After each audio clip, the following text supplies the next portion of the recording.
આણંદથી જ્યારે આપણે કૃષિ યુનિવર્સિટીના આપણે ઓલામાં તાલીમમાં ગયા હતા તાલીમમાં ત્યારે આણંદથી લાવ્યા હતા લસણ વેલ ને આ સીડલેસ લીંબુ બે વસ્તુ બરોબર. તો આ સીડલેસ લીંબુ છે. આ લીંબુ જે આપણે કાગદી લીંબુ દેશી આવે ને એવા જ સ્વાદમાં આવે છે. એનું ફળ થોડુંક મોટું થાય છે પણ ટૂંકમાં આના માલ પાસે સીડ ન હોય, બી ન હોય એટલે આ આથણામાં પુષ્કળ પ્રમાણમાં વપરાય છે. અને લોકો અમારે અહીંથી આ એક છોડ છે ને તો આમાં તમને કહું 10 કિલો 20 કિલો કે 50 કિલો જે કાંઈ લીંબુ થાય ને એ અમારા ગામમાં તમને કહું લોકો અંદર ગ્રાહકો આથણું બનાવવા લઈ જ જાય છે 5-5 કિલો 7-8 કિલો. અને આથણામાં બેસ્ટ છે આ વેરાયટી.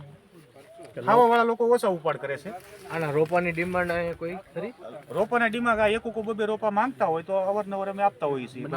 હા, બનાવીએ છીએ. કેવી રીતે બનાવો? જૂન મહિનામાં આની ગુટી કલમ કરવાની આવે છે. આ જે રહ્યું ને આને 1 ઇંચ સાલ ઉતારી નાખવાની હોય છે. જો આ રીતથી 1 ઇંચ સાલ ઉતારી નાખવાની હોય છે. અને પછી આપણે જે હિમાલયનો મોસ આવે છે એ મોસ અત્યારે 300 રૂપિયા કિલો છે બરોબર. એ મોસ લગાવી દેવાનો, એની માથે પ્લાસ્ટિક લગાવીને બે બાજુ દોરો બાંધી દેવાનો, પેક કરી દેવાનો. એટલે 15 થી 20 દિવસમાં ગુટી કલમ તૈયાર થઈ જાય. પછી કોથળીમાં લઈ લેવાની બેગમાં. રોપો તૈયાર થઈ જાય. હા, લીધી છે ડ્રીપ ઉપર કેવું થાય કેમ થાય. પણ હવે મતલબમાં એક છે કે આપણો પાક કમ્પ્લીટ આવે ત્યારે ખ્યાલ આવે. નળી હોય છે કેટલું અંતર રાખવું? સાહેબ 2.5 ફૂટ અંતર હોય, હવા 2.5 ફૂટનું અંતર હોય છે બરોબર.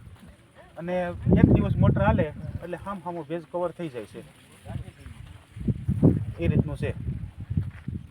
પછી આ ડુંગળી રહી ને, આ ડુંગળી આપણે હજારો વર્ષ જૂનું બિયારણ છે બરોબર. આપણે કર્ણાટકની બોર્ડર ઉપર જે મહારાષ્ટ્રના સેલો જિલ્લો છે ને ત્યાંના ખેડૂત છે એક મારા મિત્ર. તો એ લોકોએ તમને કોઈ 1 કિલો બીજ મારી હાટું મંગાવ્યું હતું, મોકલાવ્યું હતું કે ભાઈ 1 કિલો બીજ તમને હું મોકલાવું છું. અમારા વિસ્તારમાં આ વસ્તુ બહુ સારી થાય છે. કઈ ડુંગળી? કઈ ડુંગળી? ડુંગળી આપણે દેશી ડુંગળી છે એનું બરોબર. બીજ એનું છે? હા, દેશી ડુંગળીનું બીજ છે. એ લોકોએ મને એવું કીધું કે તમે 1 કિલોની ટ્રાય મારો અને વાવો અને બનાવો બરોબર. 1 થી 1.5 વર્ષ સુધી આ બગડતી નથી કે લાંબા સમય